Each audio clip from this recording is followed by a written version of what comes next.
আপনারা দেখছেন jtv24bd.com। কারণেই কিন্তু তারা এই মানববন্ধনের ব্যবস্থা গ্রহণ করেছে। জি, আপনাদের স্বাগতম যে একজন মা এসেছেন তার বাচ্চাকে নিয়ে মানববন্ধনে। জি, আপনি এখানে কেন এসেছেন এবং এই যদি আপনার কত দুর্ভোগ না পড়ছেন? যে হিরো হিরো যে বলতে পারেন এই কথা কেউ বলছেন না। কাট করে দিন।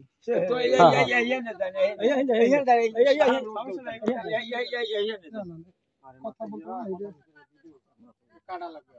কথা বলছেন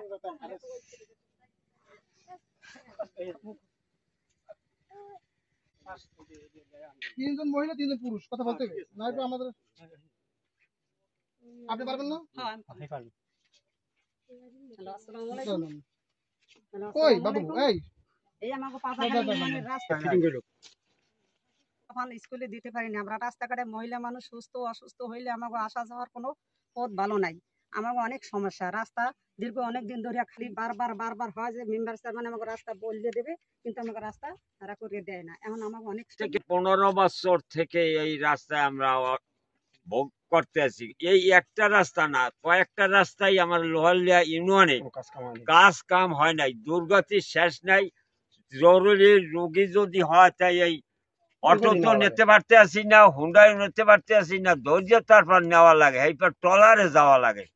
আমরা এত শান্তিতে আছি লোহালিয়ার মানাই এইলো আমাদের লোহালিয়া ইউনিয়নের আমাকে কাজ। আমরা এখন কি বলতে পারি, আমাকে রাস্তার দরকার। আমরা যে কাজটাই হোক আমাকে দয়া করিয়া রাস্তায় দেবেন।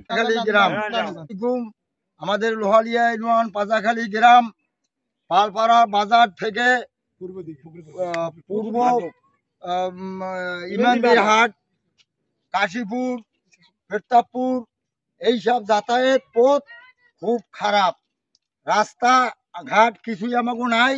আমাদের মা বোন নিয়ে শহরে যাইতে ডাক্তারখানা যাইতে খুবই অসুবিধা। আমি দয়া পূর্বে আপনাদের কাছে অনুরোধ করি আমাদের এই রাস্তাগুলি একটু মেরামতের ব্যবস্থা করিয়ে দেন। আসসালামু আলাইকুম। আপনি কি অসুবিধা হচ্ছে আপনার মাল বন্ধে? আসসালামু আলাইকুম।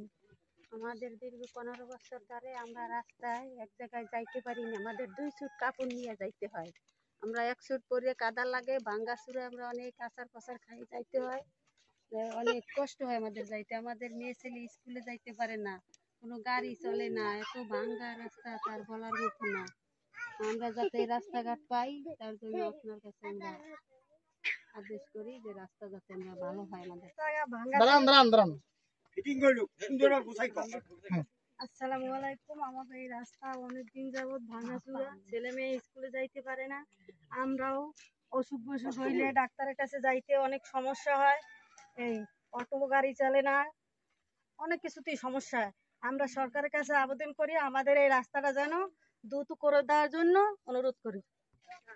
আসসালামু আলাইকুম। ওয়ালাইকুম আসসালাম।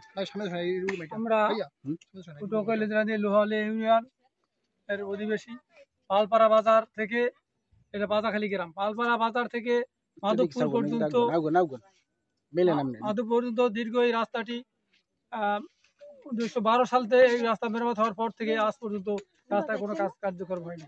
আমাদের ছেলেমেয়েরা স্কুলে যেতে পারে না, লেখাপড়া খুব দুর্ভোগ হয় এবং বাচ্চাদেরকে নিয়ে বহু দুর্ভোগ এবং মা বোনদেরকে নিয়ে কোনো হাসপাতালে যাওয়ার জন্য কোনো ব্যবস্থা নেই। বিভিন্ন দুর্যোগের জন্য বিভিন্ন সময় আমার এক স্বাস্থ্য বোন সে এই রাস্তা থেকে তার মেয়ে হাসপাতালে ভর্তি তখন এই রাস্তা দিয়ে হুন্ডা যাওয়ার সময় এক ধাক্কা লেগে পিছন দিকে পড়ে যায় আমার বোন সে মাথা খুলে উঠে যে যখন সে মারা যায়। এই রাস্তার আজ পর্যন্ত কোনো লোহালিয়া ইউনিয়নবাসীর অভিযোগে কোনো শেষ নেই। এই পাজাখালী গ্রামের বাসী কথা বলি না কল দেয় তাড়াতাড়ি ভাই ফোন কাটি দেন পাজাখালী গ্রামবাসীর অভিযোগে কোনো শেষ নেই এই রাস্তা নিয়ে। তাদের অভিযোগ একটাই, দীর্ঘদিন যাবৎ এই রাস্তাটি মেরামত না হয় তাদের যাতায়াতের অবস্থা খুবই খারাপ। তারা ঠিকমতো তাদের সন্তানরা স্কুল কলেজ এমনকি পটুয়াখালীও যেতে পারে না শুধুমাত্র এই রাস্তাটি না হওয়ার কারণে। তারা একটাই বলেছেন, আমরা ভাত চাই না, আমরা খাবার চাই না, আমরা একটি রাস্তা চাই যে রাস্তা দিয়ে আমরা শান্তিপূর্ণভাবে বাড়ি ফেরতে পারবো। বাড়ি ফেরার সাথে যেন আমাদের 2টি কাপড় নিয়ে না আসতে হয়, এমনটা জানিয়েছেন অত্র এলাকার সাধারণ জনগণ। এই ছিল সর্বশেষ খবর। আমি মোহাম্মদ রাজু, খবর দক্ষিণ বাংলা। শুভেচ্ছা, আমি মোহাম্মদ রাজু, খবর দক্ষিণ বাংলা।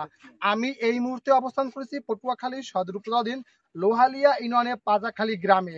দীর্ঘদিন যাবৎ এই গ্রামটি অবহেলায় অযত্নে পড়ে রয়েছেন। তাদের একটাই অভিযোগ, এই দীর্ঘদিন যাবৎ এলাকায় কোনো রাস্তাঘাট কাজ করে না অত্র এলাকার জনপ্রতিনিধি কিংবা কোনো কর্তৃপক্ষ। তাদের দুর্ভোগের কোনো শেষ নেই। তাদের প্রতিনিয়ত যাতায়াতের সমস্যা হয় এই রাস্তা দিয়া। আর এই রাস্তা মেরামতের জন্য আজ মানববন্ধনের ব্যবস্থা গ্রহণ করছে অত্র এলাকার সাধারণ জনগণ। চলুন আমরা জেনে নিই এলাকার সাধারণ মানুষ কি বলে। ওকে, আপনাকে